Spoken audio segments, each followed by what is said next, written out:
Instead, people chose to stay home and not go to work as a way to show that they are unhappy with the government.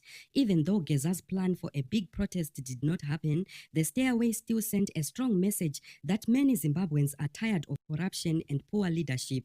Some people stayed home because they were scared of violence, while others simply did not want to be part of the fight. In the end, Geza did not get the street protests he wanted, but he managed to bring attention to the struggles people are facing. Geza later said he stopped the protests because he got secret information that Mnangagwa's government planned to bomb people and blame it on him. He claims that he is protecting the people and will give another update on Wednesday tomorrow. The big question now is, what will happen next? Mnangagwa is still in power, but the situation has made his leadership look weaker. Zimbabweans are watching closely to see what Geza's next move will be. Mnangagwa's position appears increasingly fragile, with mounting internal and external pressure against his leadership. The battle may not be over yet, and Zimbabwe's political landscape...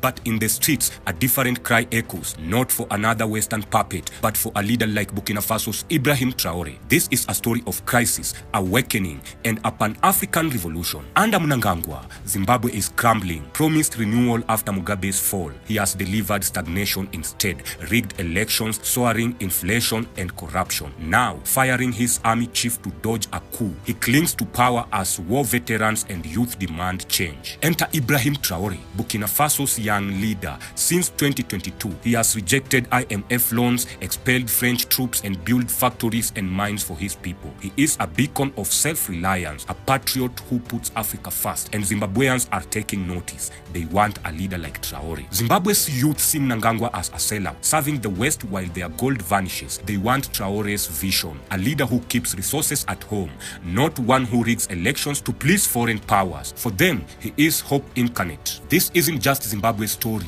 it is Africa's. From Mali to Niger, coups have toppled Western puppets, replacing them with leaders like Traore. They are forging a new path, free from neocolonial chains, proving Africa can stand on its own. Democracy, as sold by the West, has failed Africa, producing leaders who serve abroad, not at home. Coups, though messy, bring patriots like Ibrahim, decisive and apologetic and focused on African needs over Western ones. Zimbabwe's crisis is a clarion call. Why settle for puppets when we can have patriots? From Harare to Sahel, a new Africa is awakening, one led by its own for its own. The future is ours to claim. Namibia's female president has joined Ibrahim Traore. Ghana's president has joined Ibrahim Traore. Mali, Niger already joined Ibrahim Traore. Rwanda has joined Ibrahim Traore. Now, Africa is being...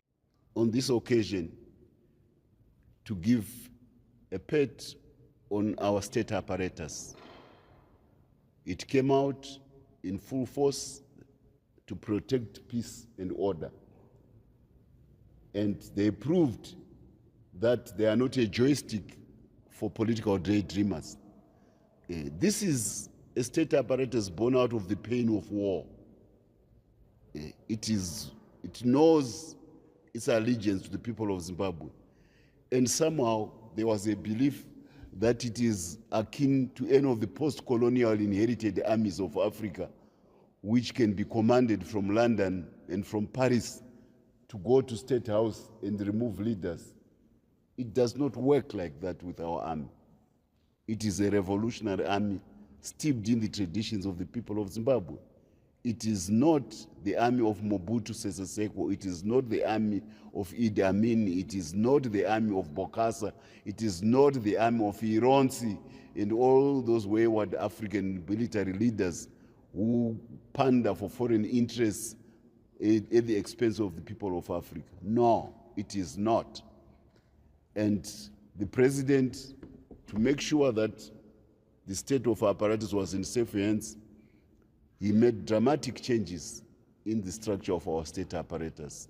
I want to congratulate the new leaders who were put in place as we approach 31, and they've proved their mettle by making sure that they are loyal to the President of the Republic, that they defend the interests of the people of Zimbabwe, and that they keep the professional traditions of our state apparatus intact. It is well respected all over Africa.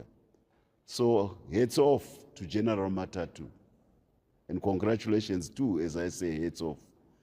Heads off to Comrade Shepard Mtamba at ZRP.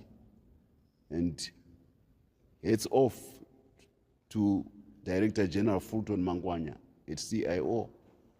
They assumed office in the nick of time at very short notice, and they proved their worth to the people of Zimbabwe, to the president who appointed them in those posts.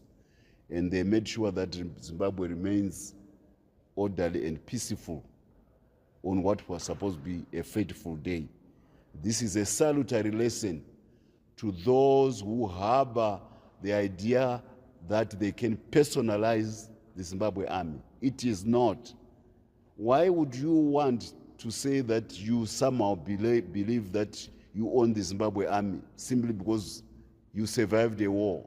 Do we now assume that when we were fighting, you were trying to keep your life safe for the day when you can aspire to power? And how are you keeping your life safe? Because in war, it's a lottery of life. Anything can happen to you at any time. I went through that war, particularly for us who were in Mozambique. You cannot aspire to be president of the Republic of Zimbabwe in a war because you never know when you are going to die. You are much more preoccupied with the task at hand to fight for the freedom of the country. Now, if you begin to have illusions afterwards that you are anointed to become the leader of Zimbabwe simply because you survived that war, maybe you begin to question credentials. So those who were trying to think that the army of Zimbabwe can become a platform for the seizure of power, they have been proved wrong. That template does not apply to Zimbabwe.